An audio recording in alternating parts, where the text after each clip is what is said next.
নমস্কার বন্ধুরা, এই দেখো নিয়ে নিয়েছি পমফ্রেট মাছ, যাতে আমি নুন আর হলুদ মাখিয়ে নিয়েছি। আর কড়ায় তেল গরম হয়ে গেছে, দিলাম ভাজতে। এবার মাছগুলোকে আমি বেশ সুন্দর করে ভেজে নেব। আর এদিকে একটা থালার মধ্যে দেখো নিয়ে নিয়েছি চারমগজ, পোস্ত, সর্ষে, কাঁচা লঙ্কা, 3 কোয়া রসুন আর একটুখানি নুন আর হলুদ, যেটা দিয়ে আমি এটাকে বেটে নেব। আর এদিকে মাছ ভাজা রেডি হয়ে গেছে।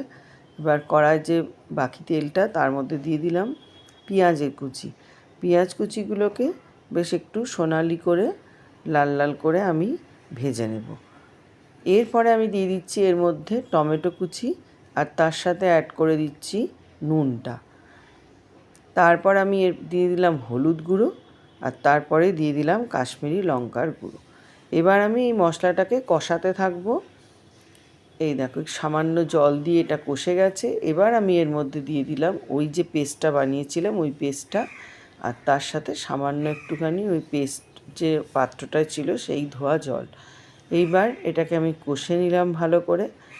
পুরো মশলাটা একদম কষে গেলে তেল ছেড়ে দিলে, এই যে তেল ছেড়ে দিয়েছে, এবার আমি এর মধ্যে মাছগুলোকে অ্যাড করে দেবো এক এক করে। কারণ আমি যেহেতু এখনও জল দিইনি, তাই মাছগুলোকে বেশ একটু মশলার মধ্যে মাখিয়ে মাখিয়ে দিতে হবে। এ দেখো, এরপরে আমি দিয়ে দেবো সামান্য একটুখানি জল দিয়ে একটুখানি নাড়াচাড়া করে দিতে হবে। তারপরে ফোটা অবধি অপেক্ষা করতে হবে। এই যে আমার ফুট ধরে গেছে, এইভাবে 10 মিনিট ফুটিয়ে তারপর আমি এটাকে নামিয়ে দেব।